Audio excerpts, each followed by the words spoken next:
O presidente Lula encaminhou ao Senado a indicação do advogado-geral da União, Jorge Messias, para o cargo de ministro do Supremo Tribunal Federal, mais de 4 meses depois da escolha. A informação foi confirmada pelo Palácio do Planalto depois de declaração do próprio presidente em reunião ministerial.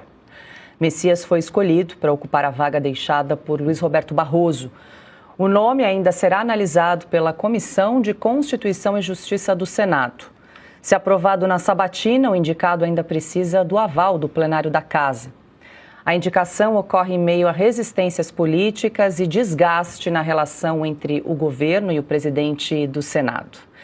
Ana Paula Henkel, boa noite. Seja bem-vinda, Ana. Finalmente, então, Lula anunciou o nome de Jorge Messias. Aliás, já tinha feito esse anúncio no fim de novembro do ano passado, deixou o nome do Jorge Messias ali em banho-maria por cerca de 4 meses e hoje, então, tira da gaveta novamente essa nomeação e agora vai encaminhar ao presidente do Congresso do Senado Federal, Davi Alcolumbre. Agora, claro, tem todo um trâmite, porque é Davi Alcolumbre quem precisa também encaminhar essa nomeação ao presidente da CCJ, que é o senador Otto Alencar, o presidente da Comissão de Constituição e Justiça, e é ele, então, quem vai marcar a data, a sessão para a sabatina de Jorge Messias. Ana, boa noite.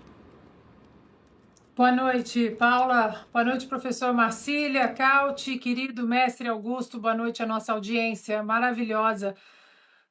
Paula, não é nenhuma novidade, né? O nome é o nome que está correndo não apenas nos bastidores, mas na imprensa e na boca das redes sociais já há muito tempo, né? O Jorge Messias é o famoso Bessias, aquele do documento da Dilma, né? A Dilma naquela gravação do telefonema dizendo para o Bessias que ele ia levar um documento para Lula caso a Polícia Federal batesse lá na porta indicando Lula como um ministro do então governo da Dilma.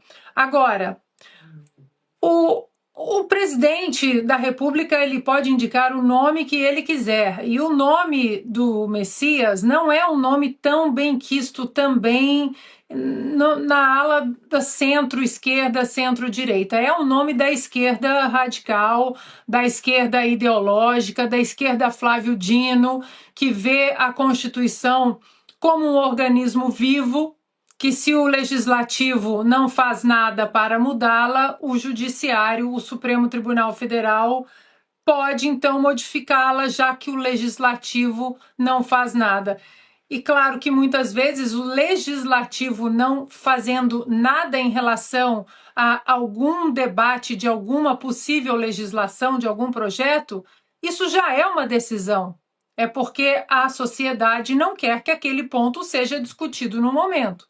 Mas o Messias é da turma do Flávio Dino, da turma, inclusive, do ministro Barroso, que sempre olha a Constituição como um instrumento político vivo que vai mudando de acordo com os anseios de quem está no poder.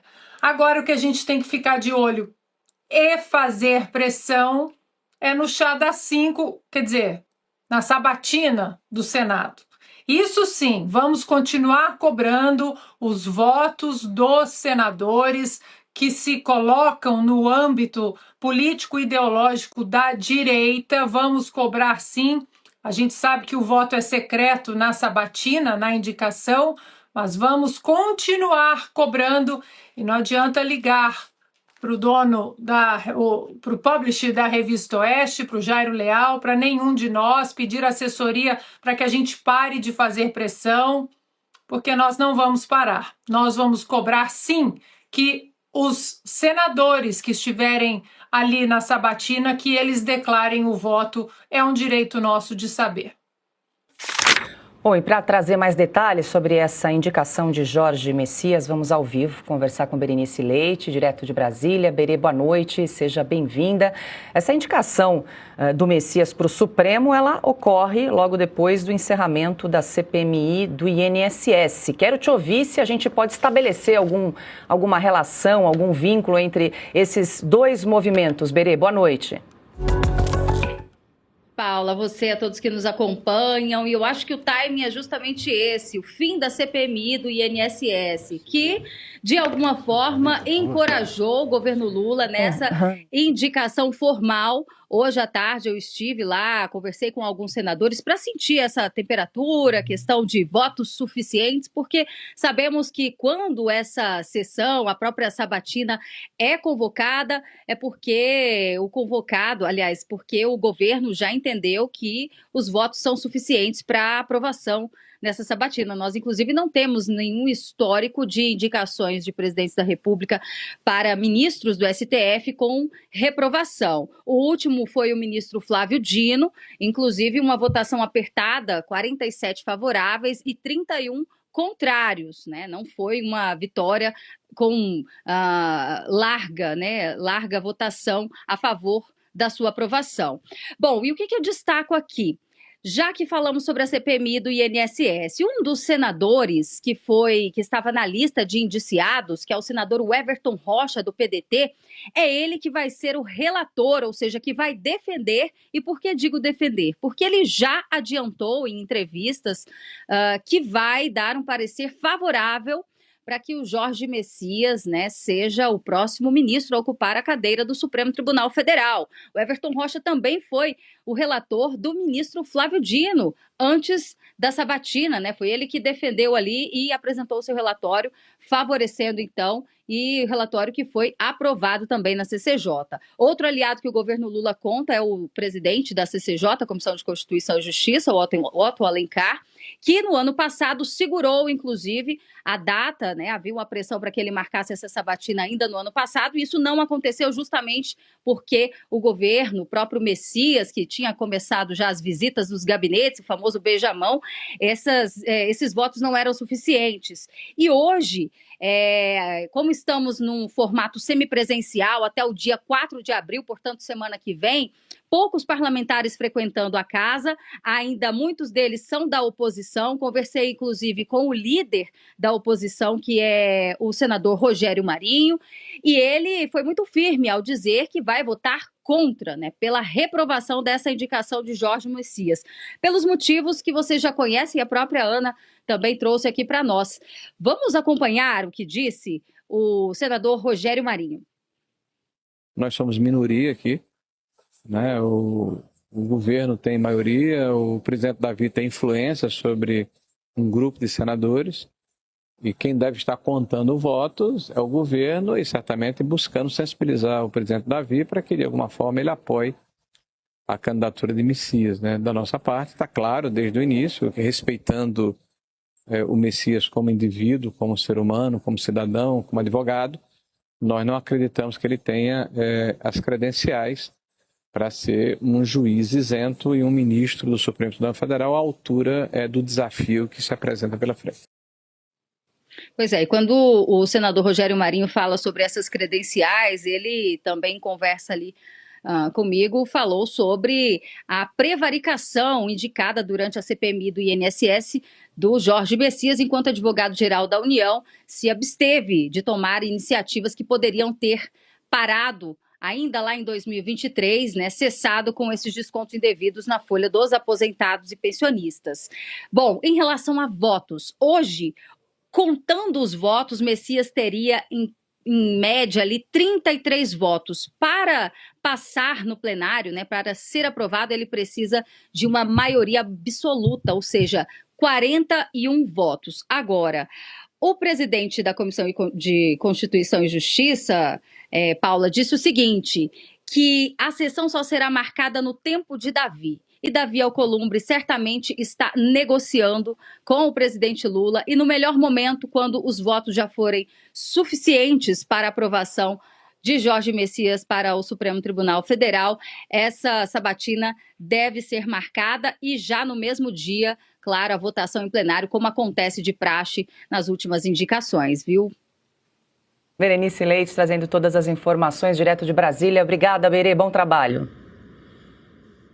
André Marcília, boa noite, seja bem-vindo. Marcília, o governo muito provavelmente fez ali o seu placar interno e entendeu que tem os votos suficientes aí no Senado para aprovação de Jorge Messias, que esperou e vai seguir esperando, porque como disse a Berenice, é o tempo de Davi, gostei do termo, né? De Davi Alcolumbre, é ele então quem vai repassar de novela, né? Essa nomeação ao presidente da CCJ, Otto Alencar, e por sua vez terá como relator o Everton Rocha, que já disse em outras oportunidades que vai fazer um relatório favorável à indicação de Jorge Messias. Boa noite. Boa noite Paula, boa noite Cauti, Ana, mestre Augusto, boa noite a toda a audiência. Olha, essa indicação, agora é a formalização, né? Ele já tinha indicado o Messias há 5 meses. Agora ele formaliza, ele oficializa e entrega para o Senado a sequência da nomeação dele. Os trâmites se ocorrerão, a sabatina virá e etc. E a gente precisa entender o que provavelmente está por trás dessa formalização agora. E por que tanto tempo? Por que 5 meses de banho-maria do Messias? Eu diria o seguinte, Paulo, eu vejo 3 aspectos relevantes nesse timing do Lula em formalizar o Messias agora. Primeiro, que o Messias esses dias veio à imprensa, ou mandou soltar na imprensa, uma nota dizendo que ele preferia ser sabatinado logo. Ou tiram o meu nome, dizia ele reservadamente. Boa ideia. Boa ideia. Ou tiram para sempre, né? Podiam tirar de forma definitiva, ou tiram o meu nome, ou me sabatinem logo, disse o Messias. O que me parece é que agora o Lula botou o nome dele para andar, para ser formalizado e oficializado, porque a CPMI do INSS acabou, foi enterrada. Isso tem a ver com o Messias em que aspecto? Vamos aqui nos recordar que há alguns meses a AGU, que é comandada pelo Messias, foi acusada de saber de irregularidades que estavam sendo cometidas por entidades ligadas ao INSS e não ter feito nada. Essa foi a acusação que foi feita em relação à AGU. Ou seja, o Messias poderia ter prevaricado, que é crime, que é quando você é uma autoridade pública, sabe de algo e não faz nada. Essa foi a acusação feita, inclusive pela CPMI, à AGU, tanto que o Messias era um dos nomes a serem ouvidos pela CPMI. Então agora, imagina o ridículo de a CPMI seguir adiante e um potencial ministro do STF, num dia, ser ouvido pela CPMI do INSS como um prevaricador e no outro dia ser sabatinado para ver se ele tem reputação ilibada. É óbvio que não combina. Não é possível seguir assim. Então, o Messias, agora que a CPMI saiu da frente, que a CPMI foi enterrada, os esqueletos no armário, os possíveis esqueletos no armário do Messias ou da AGU ficam bem guardados. Acho que tem um outro aspecto, esse é o primeiro. O segundo aspecto que eu vejo nisso é o de que o Lula desistiu de colocar o segundo nome para rodar, para indicar, que é o Pacheco. Ele estava louco para que o Toffoli renunciasse e entrasse o Pacheco. Ele colocando o Pacheco e o Messias seria um gesto para o Senado, porque o Pacheco é o candidato do Alcolumbre, e com isso o Alcolumbre advogaria em favor do Messias. Vai o Pacheco e eu advogo para você, Lula, em nome do Messias. O Lula ficava bem com todo mundo ia ser aprovado, todos ficariam felizes, menos nós. Claro, porque entre Messias e Pacheco eu prefiro ninguém.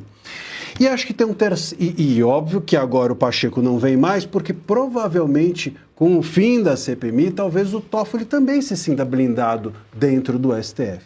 E aí tem um terceiro aspecto, que eu espero estar errado, que é o seguinte: pode ser que o Lula também aguardou esses 5 meses para negociar. A gente está falando assim, quantos votos que tem, quantos votos que não tem, mas claro, isso é uma estimativa.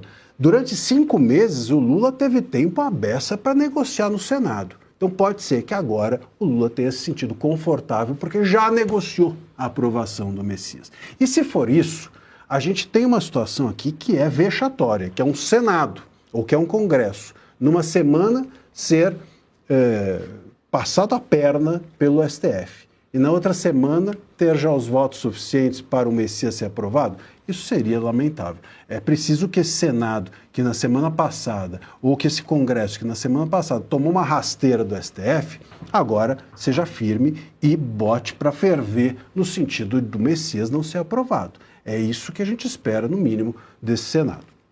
Carlos Cauti, boa noite, seja bem-vindo. Cauti, tem um bastidor aí que parece que Davi Alcolumbre ficou #chateado aí com essa indicação de Lula, que embora não seja surpresa, disse que o pegou desprevenido.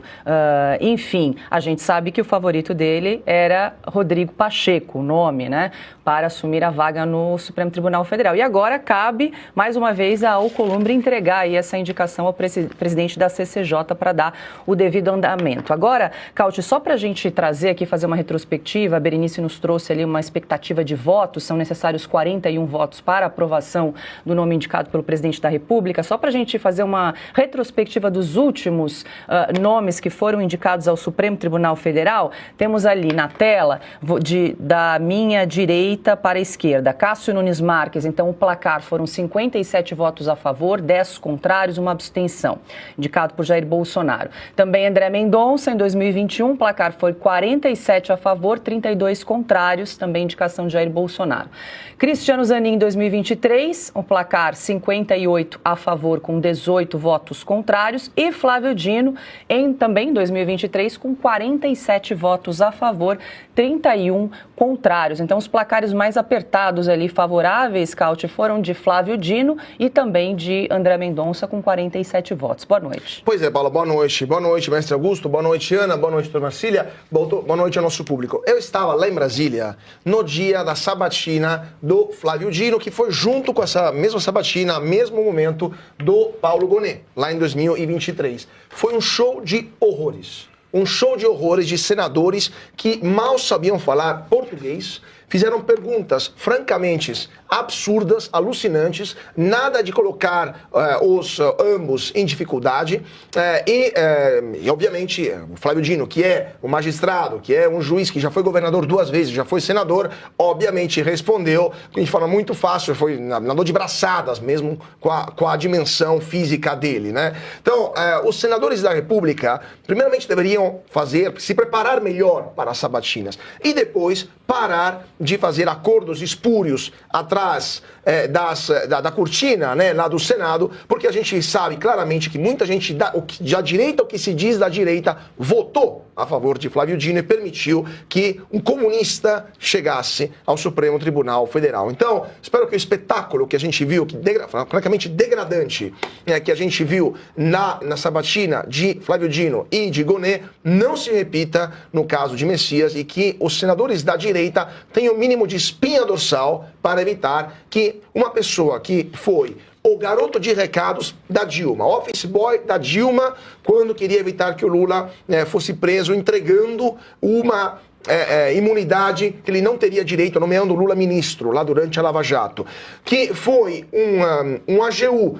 que tentou de todas as formas acabar com a liberdade de expressão no Brasil. O TCC de doutorado do Messias é uma ode ao autoritarismo, à arbitrariedade do governo, um absurdo. Inclusive, está disponível na internet. Eu convido os nossos leitores a lerem o TCC de doutorado lá no UNB do Messias para entender como pensa um futuro possível ministro do STF, o Messias que é contra a anistia também. Então, o Messias que não perdeu uma ocasião para usar a clava da AGU, não para defender os interesses da União, e sim para perseguir adversários políticos. E, como o doutor Marcília bem lembrou, ele pediu para que os aposentados e pensionistas roubados na fraude do INSS não processassem o governo federal para receber o dinheiro de volta. Então, assim, é um currículo tão ruim que até a velha mídia é contra, né, já se manifestou em vários historiais contra a nomeação do Messias. Mesmo assim, o Lula dobrou a aposta. Agora, vamos ver se ele teve tanto tempo assim para negociar ou se essa foi uma movimentação de desespero do Lula. E lembramos também que o tempo de Davi, que é até cômico, né? O Messias que vai ser empossada no tempo de Davi, né? Lembrando que Davi Alcolumbre não teve nenhum problema em não derrubar a quebra de sigilo do Lulinha, que foi aprovada pela CPI, a CPMI do INSS. Então, quando Davi Alcolumbre está incomodado, Lula que se cuide, porque ele não tem para ninguém e ele faz só os interesses de uma só pessoa, ele mesmo. Augusto Nunes, boa noite, seja bem-vindo. Boa noite, Paula. Prazer estar de volta. Boa noite, Cauti, meu amigo, Marcília. Ana, minha querida parceira, um beijo. Boa noite a você que nos acompanha. Eu acho que é o Supremo querendo aparentar normalidade. O governo está interessado nisso também, então eles querem que o país esqueça, o país não vai esquecer, o contrato de 129 milhões, não vai esquecer. E o que o Supremo fez no Taiaiá com o Toffoli, isso aí, esses são os assuntos. Eu vou fazer questão de lembrar todos os dias como fizeram os esquerdistas durante um tempão com quem matou Marielle, quem mandou matar Marielle. Aí descobriram quem foi e não tiveram mais interesse nenhum em continuar no assunto. Pois bem, eu quero saber dos escândalos em que o Supremo se meteu. Esse assunto, se a oposição fosse maior e mais aguerrida no Senado, seguinte, não. O Supremo precisa primeiro cuidar de assuntos que, se não forem resolvidos, não permite a nenhuma instituição achar que age numa normalidade democrática. Primeiro isso. Para que indicar o Messias? Qual é a diferença entre 11 e 10? Qual é a diferença? Se é o Gilmar, que é o chefão, comandando essa turma. Agora, ontem eu estive em Minas e soube conversando com amigos, a fundação lá de uma associação de jornalistas independentes, bem-vinda seja, porque eu já me desfiliei, por exemplo, da ABI, de sindicato e tal, dessa eu faço parte. Me contaram a seguinte história: não é o cara que tem poder no Congresso, teve poder para que essa dupla se formasse, não é o Alcolumbre. O Alcolumbre é um cara que, como você notou, Cauti, ele não completa uma frase, ele não dá entrevistas, ele é uma besta total. É o Pacheco. O Pacheco chegou primeiro. O Pacheco era um deputado influente, já quando foi deputado, venceu a Dilma Rousseff na disputa pelo Senado e foi decisivo como parlamentar, ele foi decisivo na indicação do Alcolumbre, a primeira. O Alcolumbre agora está devolvendo, não é ele devolvendo o favor, não, porque ele manda no Senado. Quem teve a influência que já não tem hoje é o Rodrigo Pacheco, que agora não sabe o que vai ser. O Lula está empurrando ele para ser candidato em Minas, quer dizer, o Haddad é que aceita qualquer indicação. Ele sabe que vai perder e não quer, então é diferente a coisa. O Alcolumbre não tem importância nenhuma. Nenhuma. Quem continua dando as cartas lá é o Pacheco, mesmo não indo para o Supremo. O Lula quer um de confiança, mas as manobras no Senado sofrem uma interferência muito maior por parte do Pacheco, por incrível que pareça. Pacheco vai voltar para a vida de rico dele, porque ele tem, entre outras, ele defende a causa, né? O escritório de advocacia dele defende Mariana, né? Aquela causa de Mariana, a maior indenização da história. Só com essa porcentagem ele vai igualar o recorde talvez consiga, da Viviane. Eu acho também que a oposição deveria fazer a sabatina exemplar. Já que vai votar isso aí, a indicação dele, que faça uma coisa exemplar. Ela é transmitida pela TV para todo o Brasil, sempre é. O Congresso o Senado tem de mostrar que tem alguma vergonha na cara. E nada impede que eles coloquem como temas esses crimes a que eu me referi praticados por ministros do Supremo.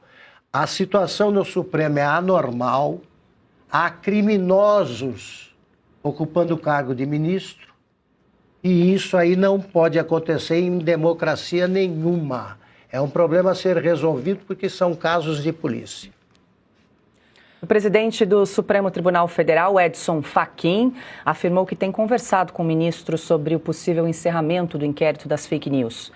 Segundo ele, ainda não há data definida para o fim da investigação. Fachin disse que prefere aguardar a posição do relator, o ministro Alexandre de Moraes. O ministro defende que é preciso avaliar o momento de encerrar a apuração, abro aspas para o ministro Fachin. Todo remédio, a depender da dosagem, pode se transformar em veneno. Tenho dialogado com todos, inclusive para saber quais caminhos tomar e, eventualmente, pensar no encerramento. O diálogo é prioritário com o próprio relator e tem sido bom. Estou confiante com esta via e espero que seja possível, fecha aspas.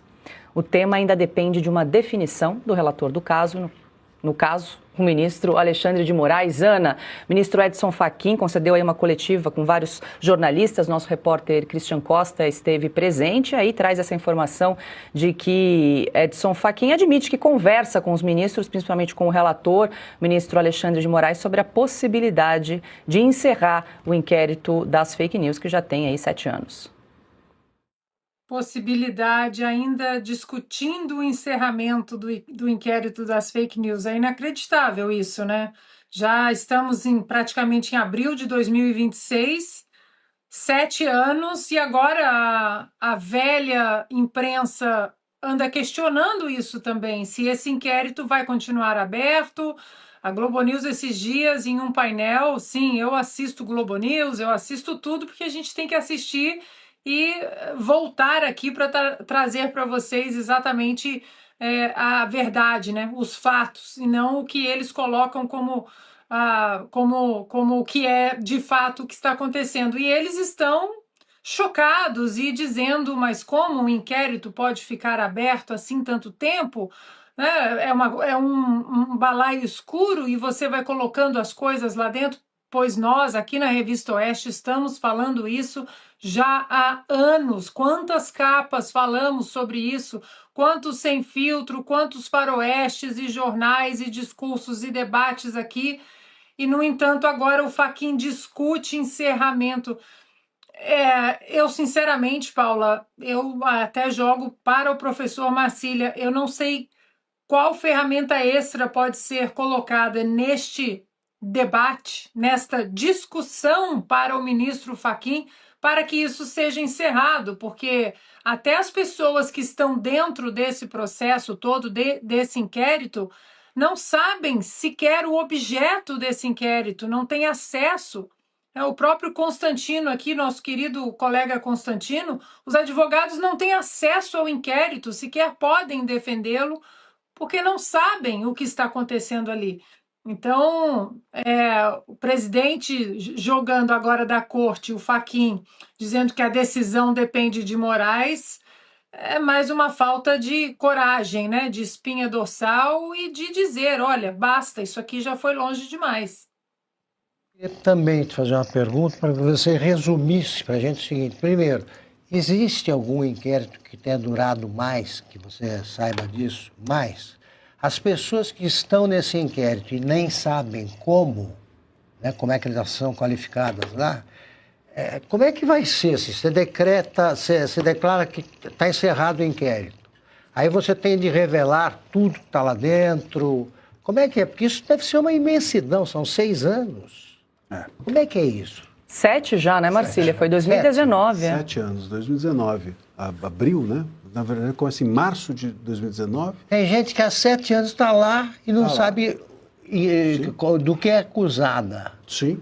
Não, sem dúvida, sem dúvida. Há pessoas que estão hoje dentro do inquérito das fake news e não sabem. E não sabem. Há investigações que a gente não sabe de que nível são, contra quem são.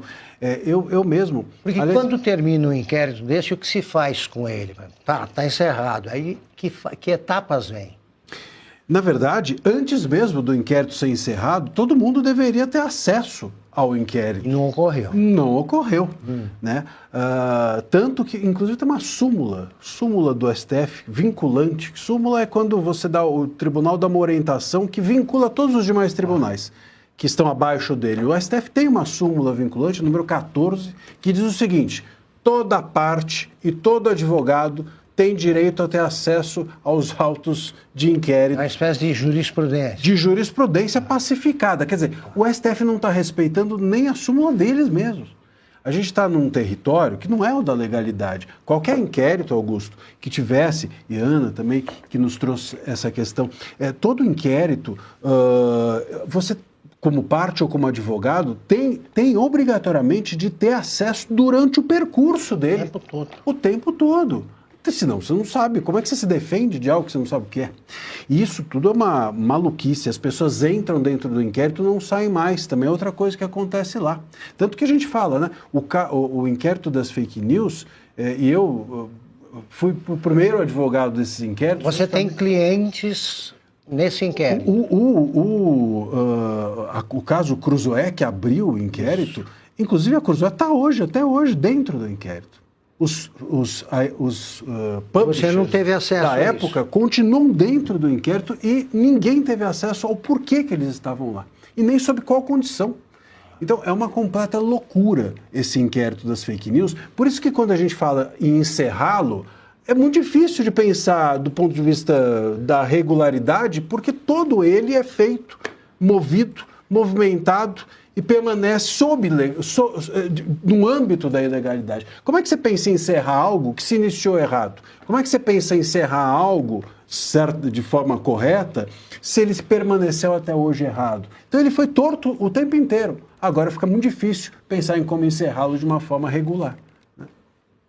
Pois é, mas tem essa questão, Marcília, da possibilidade do ministro Luiz Edson Fachin, que é o presidente do Supremo Tribunal Federal, de encerrar esse inquérito, uma vez que ele foi aberto de ofício, ou seja, por conta própria, à época, pelo presidente do Supremo Tribunal Federal, Dias Toffoli, que indicou o relator, o ministro Alexandre de Moraes, sem sorteio, mas como ele foi aberto de ofício, haveria uma interpretação de que o presidente atual do Supremo Tribunal Federal também poderia encerrá-lo de ofício. É uma leitura possível ou é muito difícil, uma vez que quem cuida desse processo é o relator, o ministro Alexandre de Moraes? Acho que é uma tese possível, mas veja só, no momento em que o presidente abre um inquérito e entrega o inquérito na mão de um relator, o presidente larga o inquérito. Então, se o próprio presidente encerrar, ele está passando por cima, vamos dizer assim, do relator. Então, creio que, claro, é uma tese. Eu abri, eu presidente, abri, eu, presidente, posso fechar. Mas aí que etapa vem?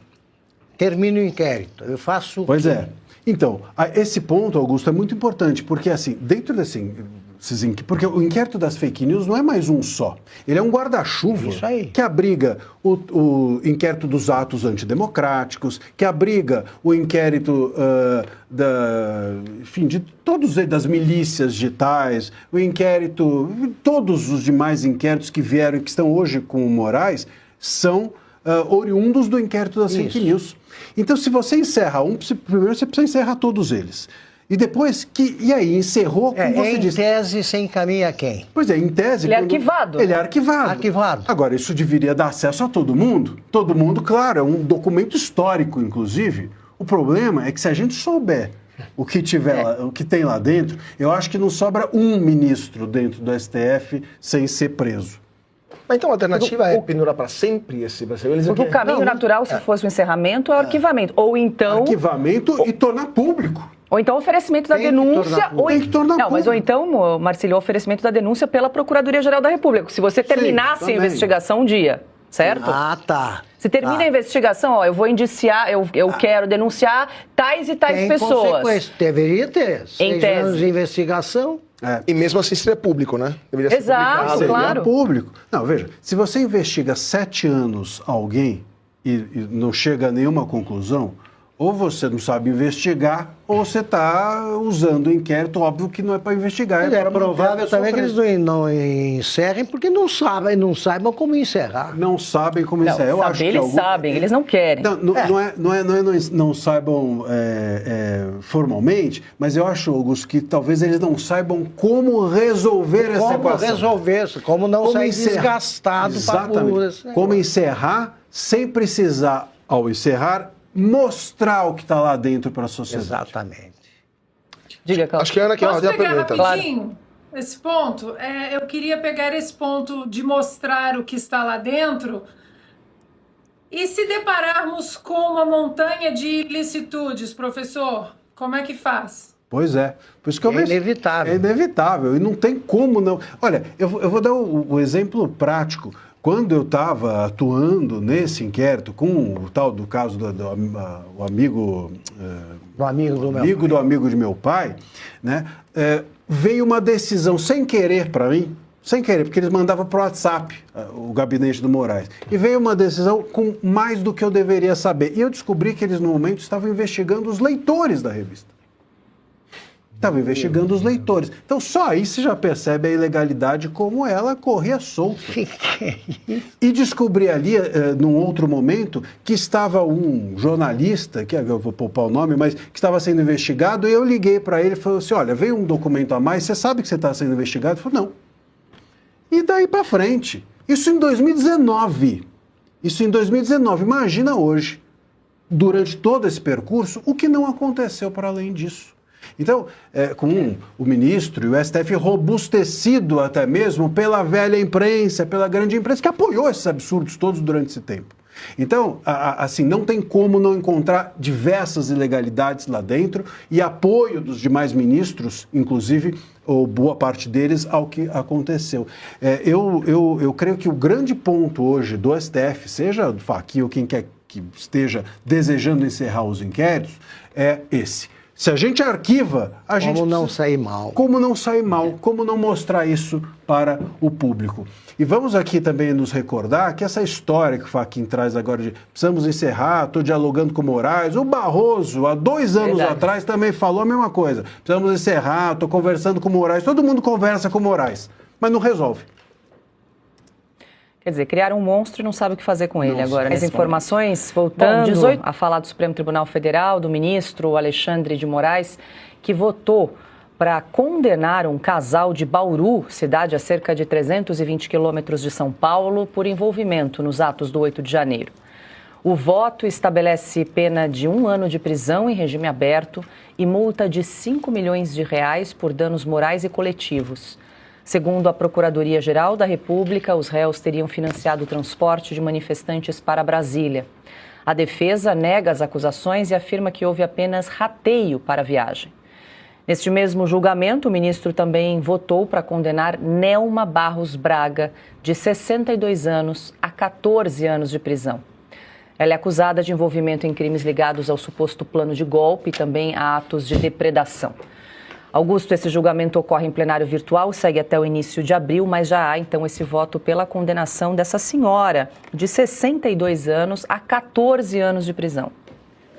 Bom, a multa, eu agora passei a entender, né, o volume, o tamanho das multas que ele aplica. Ele acha que todo mundo tem uma mulher que consegue um cliente que pague o que pagou para ela o Vorcaro. Ele deve achar que todo mundo consegue esse dinheiro. Agora, é muito cinismo, né? Ele está querendo dar uma sensação de normalidade, porque a normalidade dele é anormal. É anormal. Então, ele continua com coisas anormais, como se nada tivesse acontecido. Pois não poderia julgar nada, enquanto não esclarecesse esse caso. É um caso de polícia. E ele, de novo, vai andando até encontrar o penhasco. Só que quem vai colocar esse penhasco na frente dele vai ser o povo, pelo jeito, porque os ministros querem conversar com ele para terminar o inquérito, que tem 7 anos, e ele continua condenando pessoas quando ele tem que se explicar.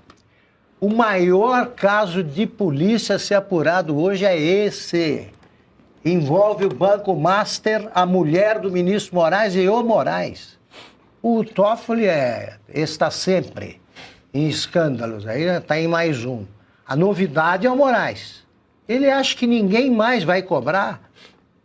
Aqui eu vou lembrar todo dia. Diga, Marcília, mais uma condenação. Claro que esse julgamento se estende. E essa multa, ontem falamos da multa dos caminhoneiros, né? 7 bilhões de reais, alguns recebendo aí multa de 160 milhões aí no CPF. Mas como disse o Augusto, agora fica mais claro entender como ele precifica o valor da multa. O parâmetro é a mulher dele, não é possível. Olha, o Moraes realmente, outra coisa que a gente pode dizer aqui é que o Moraes nunca recua. É impressionante, ele realmente, eu sempre digo, se o Moraes um dia entrar numa rua sem saída, ele bate no muro para não dar ré.